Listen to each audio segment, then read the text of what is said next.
laying the foundation. Herbert Consunji Maps 3-year turnaround for Concrete. Concrete, ito yung rebranded na Cemex, no, or CHP, which is inacquire ng Consunji Group. So inacquire nila ang CHP, now known as Concrete, kasi medyo may sinning or some synergy sa nilang other business unit. So Concrete, or I should say cement manufacturing, being an industrial plant, syempre makakailangan ng kuryente, no? So with SCC, maybe madiskarte sila ng murang electricity, okay? Pero syempre, di ba, pag ganun magsasacrifice si SCC. And then, yung output naman nila na semento, magagamit daw ng engineering and construction, tsaka yung residential segment ng DMC.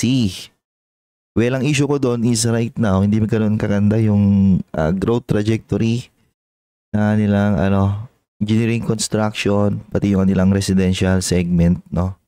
Especially yung nilang residential segment. I think for 2 years na atang consecutive na nagde-decline yung contribution na nilang housing segment. So technically walang demand. So right now, I think there's a lot of issues na kailangang linisin sa synergy na yon, and linisin sa mismong Cemex CHP. Diba? Kasi I believe talagang napabayaan siya ng previous management. So ngayong nag-exit na yung mga previous management, I think it's already safe to say na pabayaan nila to, no? So imagine from as high as 11, ngayon 1.38 na lang siya. So that's a market cap of 17.8 billion na lang. Na dati obviously sobrang laki ng market cap niya nung in-IPO nila. Okay. So outstanding shares of 13.489 times kunyari dati, no, nung nandito siya, no, sabihin mo ng 11, no. So dati binavalue siya 148 billion. Ngayon only valued at 17. So that's the amount, the huge amount of capital destruction na nangyari sa business na to. So all of those investor na nag buy the dip, peso cost average, blah blah blah, nung pababa siya ng pababa, lahat ng yon capital destruction. Siguro yung iba nga napakwit na sa stock market, no, because of these disaster experience. Kasi remember nung pababa to ng pababa, may mga broker nagre-recommend pa rin dito na hindi, makaka-turn around yung company, makaka-turn around yung business, blah blah blah. So binavalue pa rin siya. Una yung scenario na gagawa siya ng turnaround. Okay. So fast forward today, hindi siya nakagawa ng turnaround. So if you look at the company financial report, talagang lumulobo yung or negative pa rin yung mga losses nito. So 2024, meron siya ritong malaking loss kasi ito na yung write down na nangyari, no? So from 3.11 na book value, naging 1.3 na lang because of that write down, kasi na overstate yung kanilang goodwill. Yun yung sa reason bakit hindi ako nag-invest based on book value, or hindi ako bumibili ng stock based on book value. Kasi a lot of these companies ay ini-inflate nila yung kanilang goodwill, di ba? On their asset balance sheet.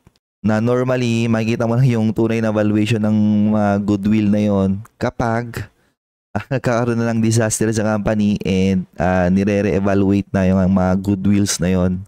I think book value, pwede mo lang siyang gamitin sa banking sector. Other than that, I think mahirap na siyang gamitin sa sa ibang businesses or ibang type of companies. And itong si CHP, ginawa ko to ng analysis dati. So dati, ang nagde-negative na to, and ginawan ko siya ng analysis on an assumption na gagawa siya ng turnaround, no, initial turnaround. Ibig sabihin, babalik siya sa kanyang 2021. And based on my analysis, no, magagawa siya ng turnaround 1.17. So from negative, magpo-positive na sila. And from there, gagawa sila ng flattish na trajectory. So makita yung CHP ngayon, di ba? So makita doon siya actually nag-dip, di ba? So as early as today, binavalue na siya, nagagawa siya ng turnaround.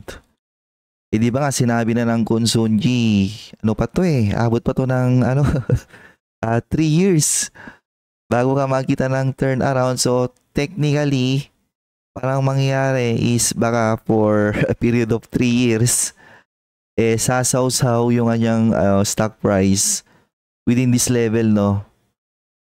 Yung kanina siguro, no? 1.17 to 1.4 maybe.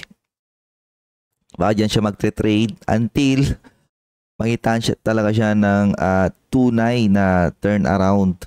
Kasi sobrang napabayaan ng previous management yung business na to.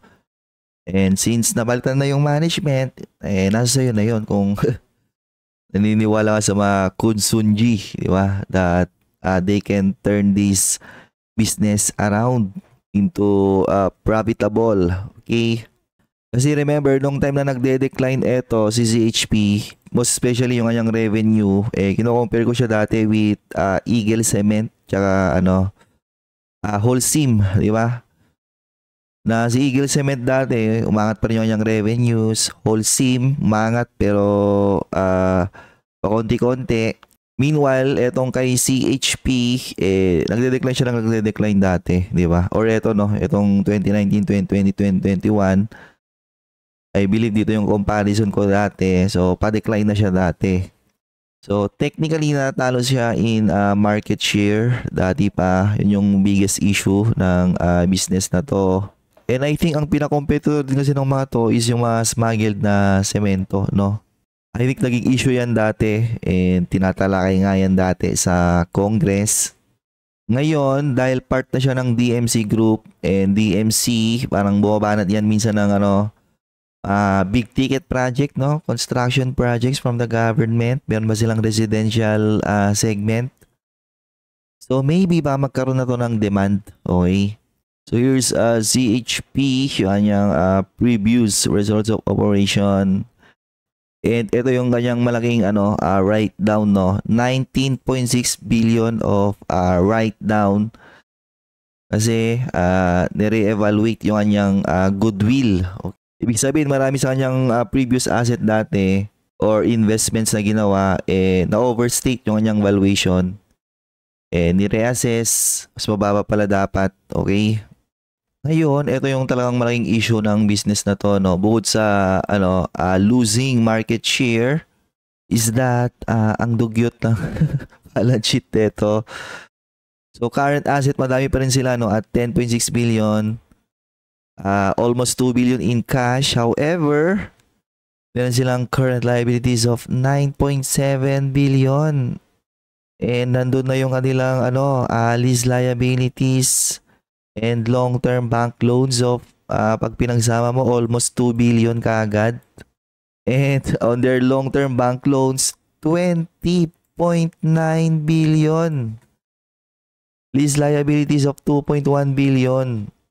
So problema yan kasi on recent years hindi rin siya nakapag-generate ng ganun kalaking cash flows, no? Ayan, no?